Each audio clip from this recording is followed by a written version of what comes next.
Good evening and welcome to The Right Side. I'm your host, Chris Pareja, and this is the show where we talk about today's trends, news, and issues from an admittedly conservative perspective. This evening, I'll be sharing the stage with Roger Lasson, and we'll be discussing Prop 32, trying to debunk some of the myths, find out what some of the truths are behind it, as well as find out what the ramifications can be for California. Roger, thanks for joining us. Thank you for having me. So tell us a little bit about why you got started and why you support Prop 32 and its passage. Well, I got started a number of years ago working with San Jose, and as a commissioner I was at City Hall and had an opportunity to volunteer for budget meetings, and so I started to learn a lot, and I was very disappointed with what I found. And from that, I understood the problems that special interest groups are causing, the tremendous indebtedness and waste of money and that sort of thing, and felt that something needs to be done. And when I heard of Prop 32, I volunteered to get involved. And so talk to me about some of this waste that you're seeing that's generated because of special interests being involved. A good example was the city of Palo Alto. Here a few years ago, they were having real budgetary problems, and being near a charter city like San Jose is, they did away with the prevailing wage provisions, which is in the Constitution, but they could it didn't necessarily apply to them, and by doing so, they were able to close the budget gap. There was a tremendous outcry from the special interest groups, it's corporations and unions and other people that benefit greatly from this, and so we don't get as much value for our money as we should. Okay. And so, but this isn't just a Palo Alto specific scenario. We've talked previously about things like the budget situation in San Jose. Obviously, the state is in a huge budget mess, and their hands are tied. But it also goes deeper. There are pieces of legislation that aren't getting through that would be in the best interest of the citizens. And when that happens, you have scenarios where legislation that should get passed, someone who's donated to a politician can put the kibosh on things pretty quickly if they threaten to cut off the monetary support. It happens all the time. Right. So are you seeing things also at a state level, examples of how the special interests are costing the state? I mean, are you talking about things like our unfunded pension liabilities? Which is reportedly, like $750 billion. In other words, we'll never, ever be able to pay that off. And it's growing faster than we could ever hope to pay it off. There are other issues. The high unemployment caused by all the litigation. We need tort reform. We need regulatory reform. We need lots of reforms to undo what the special interests have put in place. And that's going to take a long time, but it has to start sometime. And so I'm very much for fiscal reform. Right. Well, and we hear stories of a new legislator going into office in Sacramento. They inherit the staff that's been there for a long time, but they're replacing someone who's just termed out. So they're starting from scratch. It takes a while to learn things. And magically, the special interests who helped finance their campaign show up. They help them write the legislation, tell them what not to vote for, and will even testify and outline the legislation in the legislature for them. It's a very seductive thing for the new lawmaker to adjust to, because it's a very complex situation in Sacramento, and I've talked to people that they say their first year in office they were just lost and befuddled. Right. And so obviously their so-called friends that have given them all this money and helped them get into place are definitely willing to help them become unbefuddled. Yes. And so what Prop 32 is, if I'm not mistaken, is an ability to break some of that direct relationship to prevent the funds going directly to the candidate from the corporations or the unions or whatever the special group might be. Is that correct? Is correct, yes. Okay. That we don't really have good conflict of interest laws, and so it's kind of a quid pro quo. In other words, I give you something, you give me back something, and that's where we get into this problem, is that what the lawmakers are giving back is the taxpayers' money. Imagine to the corporation. That. Yes, imagine. Using the taxpayer money against them. Mm-hmm. Yeah, very, very interesting stuff. So at a high level, are you able to outline some of the components of Prop 32 and help us understand, or help the audience understand why it's a good thing? Well, looking at it from one angle, there's nothing else we can do to stop this problem. This problem is we're close to sinking the ship, so to speak. The state of California is so burdened with debt in all the cities and counties. We can't continue like this. And I know of nothing else that we can do. There are limits in regards to the Supreme Court is stating that corporations can make donations to PACs, super PACs, and wealthy individuals and that sort of thing. And I know the unions are very unhappy about that, but we need to do something soon. We don't have much time left. Right. So my understanding, and you can correct me if I'm wrong, is that the major components of Prop 32 are the breaking the direct tie and saying that these corporations and the unions cannot give directly to the candidates in California level or local level races. And already corporations can't give to candidates at a federal level either. That's right. And so I believe unions can, but the corporations can't. They can still all give to super PACs, but there's another component of it. And it's the Paycheck Protection Act is what it's called, I believe is the title. And I think that's one that has particularly the unions coming out in fear because it prevents the unions from being able to make an automatic withdrawal for political purposes from members' paychecks. Are you able to expand on that at all? Yes. In fact, there's been some surveys done.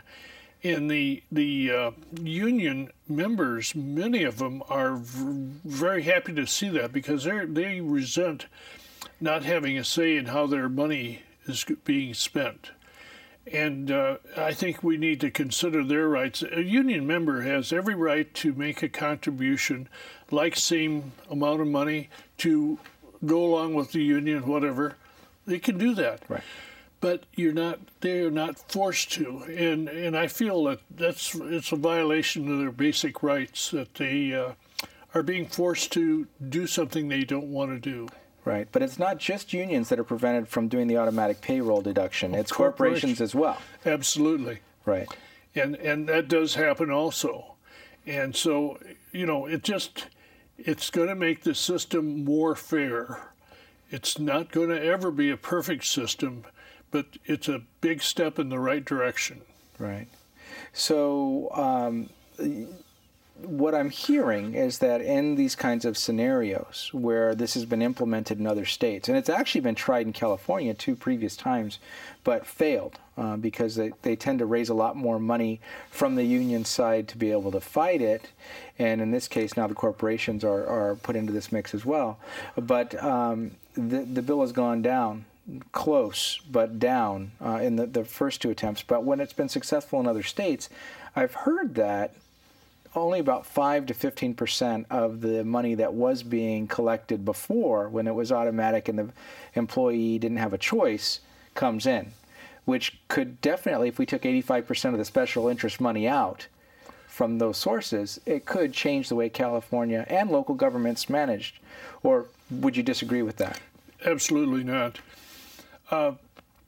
The lawmakers in California, the majority of them, they have to cater to their special interest groups, and they know that if they don't do as they're, I shouldn't say do as they're told, but do what they know is best for the special interest groups, there's something is going to happen in their reelection. They're not going to get the money that they had previously received. They may have money spent on their opponents to push them aside. It does happen. Or they might just run a whole new candidate against them and just really worry. That's right. For them. And that has happened, absolutely. Sure.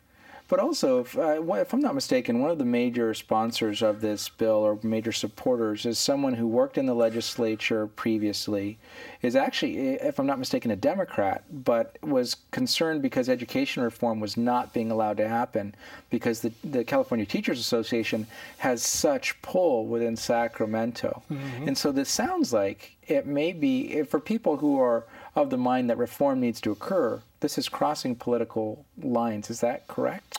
Absolutely. I believe the person you're talking to is a Stanford professor, and I have to admire him. He's a very honest individual in regards to trying to make it fair and that sort of thing.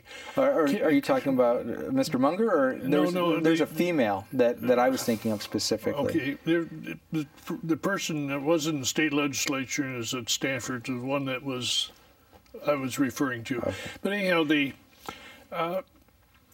if you go back and look at the educational system, I came to California in 1960. Right. California was number one, maybe number two in the nation, but they were right at the top. Mm-hmm. Now we're 47th. That's a crying shame. That's wrong. Right. There's a reason why. Is when you have special interest, their priorities are not our priorities. They may tell us that they're for the children, but they're not. They're for political power. They're for money. Money and power are interchangeable, so to speak. And so that, they've destroyed our educational system. Well, what I find also is when we talk about the special interests, and even when it's on the union level, I have a lot of people that I've talked to over the last several years that say that the rank and file may believe one direction is the right direction, but some of the leadership may believe another direction is the right direction, or they're going to get a personal benefit from the way things go. And so if you look at education as an example, then really good teachers being the first laid off because they're the newest ones in, regardless of their qualifications, regardless of the fact that they are actually making a difference, the pecking order means that they have to go first. Unfortunately, yes. Right. And so looking at some of these reforms, one of the recent scenarios that has me bothered is that there was a piece of legislation that was going through that would have made it easier to remove pedophiles and people who do unsavory things to children to be fired from their role as a teacher. But because the CTA jumped in and said, wait, no, stop, you, and you are not going to vote to let this pass, the bill didn't go through. Right. And so we continue to have a scenario where rubber rooms or other things are allowed to occur, where people can still gain their pension, they can still gain their paycheck, even though it's unsafe to put them near children. Mm-hmm. And that's wrong. But that's an instance where the special interests had power over the legislators to make sure that didn't happen, because they were afraid it could open up a lot of other ramifications. That's right. It threatened the tenure aspect, which is a very big part of the teachers union. So I really, I have grandchildren that are going to school, and I really believe that we need to do something, and sitting back and doing nothing is not an option for me. Right. And so are you able to address we've been hearing a lot of opposition to 32, and it's presented as sponsored by a long list of unions or union affiliates. Can you explain if there are loopholes, as we're being told, that would disallow corporations and individuals from contributing? I've heard all kinds of statements in regards to loopholes. I have read all the documents, and there's none that I can find. Of course, they're going to make these claims because they don't really have a leg to stand on. So, a half-truth is better than nothing. And the corporations, the Supreme Court, as I'd said before with that ruling, said that corporations and rich individuals have a chance to express themselves with their money, and they can do so with the super PACs. And that really has bothered the special interest groups. Now, could the Supreme Court ruling allowing these big corporations to throw and rich individuals throw money around become a problem in due time? Yeah, that's possible, but that can be handled through Congress and the proper legislation to limit it, and that hasn't occurred at this point in time. But even so, even if the corporations or the rich individuals are able to give to PACs or super PACs, unions have that same capability too. Yes, they do. They just can't directly interact with and contribute to the politician. Well, they've had forced voluntary, I call it forced voluntary contributions, where the union members, and I've heard many of them who've complained bitterly about it, with city employees, county employees, they're not happy with being forced to contribute. They could use that money at home. They may not agree with the union position, but they have a reason to be unhappy. Right. Are there any other aspects of the bill that we should know about? Are there any ramifications that you see that could be positive if we get this done? Well, one thing is if we can put a stop to the special interest aspects, it's going to take years to change all of the legislation. The unions in particular, they would do their legislation. It was like one would call it shingling and that sort of thing. And so you couldn't point to any one thing as being the problem, but the various bills that go through tied together would be like a complete roof that would protect you from inclement weather. Right. That's why they called it shingling. Or it's like a jigsaw puzzle, and it'd be passed through, but every piece fit together. And so it's going to take quite a bit of time to undo all of that. And in fact, to fully understand and try to get good value for our money. We don't get very good value now. I've seen what it costs to do business with the city of San Jose, and my prior experience, I could have done it for a lot less money, but they have their requirements that they have to follow. Right. And so the taxpayers' money is not well respected with special interest groups. Okay. And so, I mean, do you have any stats or figures on how much the special interests typically give directly to campaigns, and if not, that's okay, but... Well, here in the South Bay Labor Council, they have $3.5 million a year. This is a figure that was accurate 2 years ago. They have $3.5 million a year to contribute towards political causes, and some of it goes national, some state, and some remains local. But that's quite a bit of money to, $100,000 here or there for supporting different candidates and that sort of thing. And so it's very, very difficult to go up against special interest groups with all the big money. And in some groups, they have hundreds of volunteers that they can all of a sudden magically present on a Saturday as you're walking door to door to hang door hangers or ringing doorbells to pass out information or whatnot, and that makes a difference in elections, and so they know that they have the muscle to get their people elected. And so there's nothing in the bill that would prevent people from donating volunteers as an Absolutely organization not. to a direct Absolutely to not. a candidate. Yep. Okay. Great. Well, just as a side note, an opinion piece, do you think that the change will be rapid or that it'll be slow to see the money go away from the candidates and see a different type of candidate begin to emerge if 32 goes through? I think that it'll be slow at first because we have the existing candidates in office that know only one way of how things work. Right. And they're not likely to change their ways right away. I think that we will have to see much change. We're going to have to see new people come in that are not part of the establishment. That, and I'm talking about both parties, Right. but they're not part of the establishment, and those people will make the change. You know, some good business people that understand. I use the term the value of money because when you spend a large sum of money, you want to get a respectable value for it. Sure. And that's not a big factor with the cities and counties and that sort of thing, or the state. And just one last question with the few seconds that we have left. How can people find out more information if they'd like to learn about Proposition 32?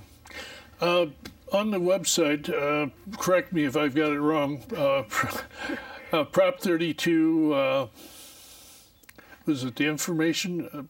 I forget the detail on that. Well, but if they look it up on Google and look for yeah, Proposition 32, absolutely. they'll be able to get all the information they need. And there's a lot of good information there, Okay. absolutely. Okay, great. Yeah. Well, Roger, thank you for joining us this evening. And at this point, we need to take a quick break for a word from our underwriter, the Conservative Forum.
Say, well, I say I'm a constitutional law attorney. And they say, oh, really? What kind of constitutional law attorney? I said, well, I'm the true kind. The kind that believe that the Constitution is what the Constitution says and what it was intended to say. Anything beyond that is tyranny and should not be allowed.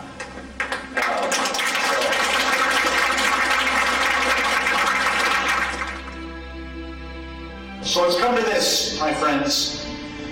You ready the second American Revolution against a ruling class that simply lectures but does not listen or defend the American people? It is government versus the people. Am I right? Yeah. Look at the Electoral College example. Right? A leftist popular challenge to states' rights. You think the founders were brilliant people? Did they not know what they were doing by carefully calibrating to get the small states and the big states to come together? Why does Wyoming get 2 senators in California? Actually, I'd rather have Wyoming's 2 senators.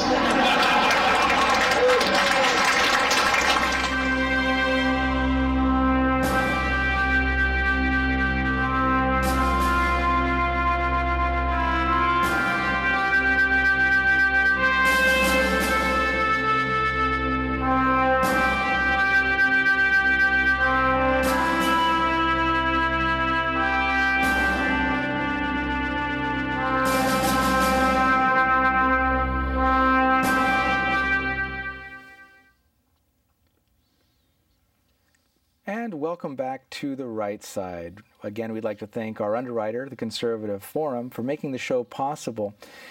One of the things that we often like to talk about is the Conservative Forum's list of upcoming speakers. They provide not just the backing for The Right Side, but they have a monthly speaker series that you can attend at the Portuguese IFES Hall here in Mountain View at 432 Stirling Road. You can get more information on the website at theconservativeforum.com. But their November speaker, it'll be a debate watching party, and we will also be having the pleasure of seeing Medal of Honor recipient John Caviani speak. In December, we'll have the Christmas dinner with Armstrong and Getty as our guests. And then in January, the Ayn Rand Institute will be having Yaron Brook speak. There are lots of other good things happening later in the next year. February is Kevin Jackson from the Black Sphere. In March, there will be a panel discussion on education. In April, there will be a joint Hillsdale event with Dr. David Bobb. So plenty of good things coming up, and we encourage you, again, to visit theconservativeforum.com for more information on the upcoming speeches. Additionally, we've been talking this evening about Prop 32, and there are so many opportunities for things to go sideways and for our form of a democratic republic to be sideswiped and have people who are not in a place to submit proper influence on the elected officials, such as us, the citizens, to get involved.